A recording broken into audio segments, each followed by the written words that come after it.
आप देख रहे हैं नेट्रिक न्यूज, साहस सच कहने का। नमस्कार, मैं हूं आपके साथ प्रेरणा तलवार और आप देख रहे हैं नेट्रिक न्यूज।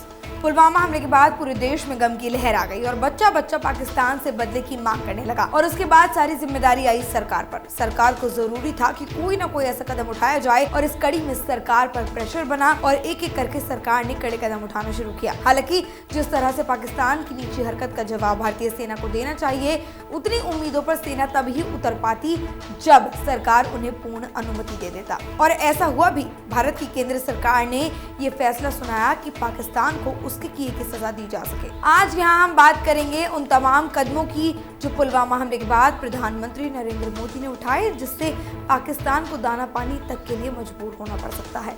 तो शुरुआत करते हैं और देखते हैं कि ये अहम कदम क्या है जो पाकिस्तान को बर्बादी की ओर लेकर जा सकते हैं। पहला कदम, मोस्ट फेवर्ड नेशन का दर्जा वापस लेना। पुलवामा स्थित लेथपोरा में गुरुवार को सीआरपीएफ के काफिले पर हुए हमले में जवानों को शहीद होने को लेकर पीएम मोदी की अध्यक्षता में सुरक्षा पर कैबिनेट कमेटी की बैठक हुई थी। बड़ी बात यह है कि भारत ने इस हमले के तकरीबन 20 घंटे के बाद पाकिस्तान के खिलाफ एक अहम फैसला लिया और ये बदला पाकिस्तान को इतना भारी पड़ने वाला था कि वो सोच भी नहीं सकता था, लेकिन ऐसा हुआ और उनकी इस नीची हरकत का उन्हें ये अंजाम भी भुगतना पड़ रहा है।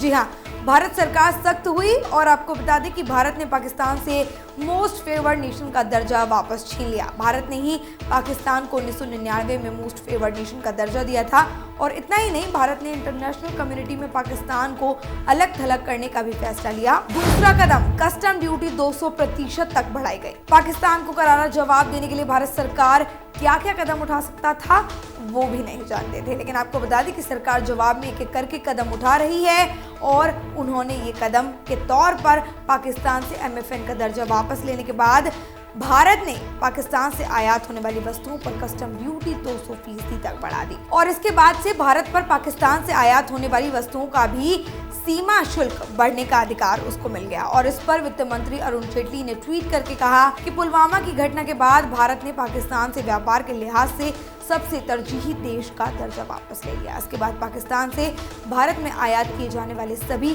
तरह के सामान पर सीमा शुल्क तत्काल प्रभाव से बढ़ाकर 200% तक कर दिया गया। तीसरा कदम, सुरक्षा बलों को पूर्ण आजादी। पुलवामा हमले के बाद सरकार ने बैठकें करी, कड़े कदम उठाने की तैयारी जारी रखी और फिर इसी संदर्भ में पाकिस्तान के परखच्चे उड़ाने के लिए देश के प्रधानमंत्री ने भारत के सुरक्षा बलों को पूर्ण आजादी दे दी। ये काफी अहम कदम साबित हुआ, लेकिन पाकिस्तान तब भी बाज नहीं आया और वो हमले के बाद लगातार काफी भारी मात्रा में गोलीबारी करने लगा।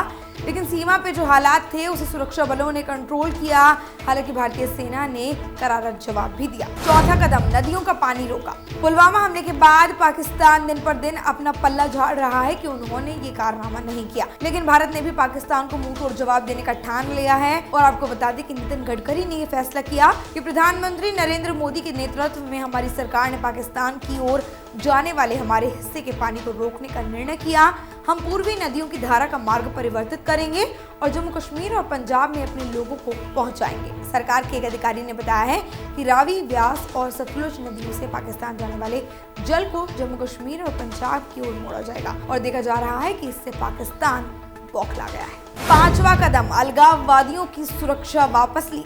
जम्मू कश्मीर के प्रशासन ने बुधवार को 18 अलगाववादियों और 155 नेताओं का सुरक्षा कवर हटा दिया और इनमें पूर्व मुख्यमंत्री महबूबा मुफ्ती के करीबी वाहिद मुफ्ती और पूर्व आईएएस अधिकारी शाह फैसल भी शामिल रहे। माना जा रहा है कि पुलवामा में जो आतंकी हमला हुआ उसके बाद ही ये निर्णय लेना सही समझा गया, लेकिन इस बीच चौंका देने वाली बात यह है कि इस सूची में पाकिस्तान का समर्थन करने वाले अलगाववादी, जिसमें सैयद अली शाह गिलानी और जेकेएलएफ के प्रमुख यासीन मलिक का नाम भी शामिल है। छठा कदम, हाफिज सईद को किया बैन।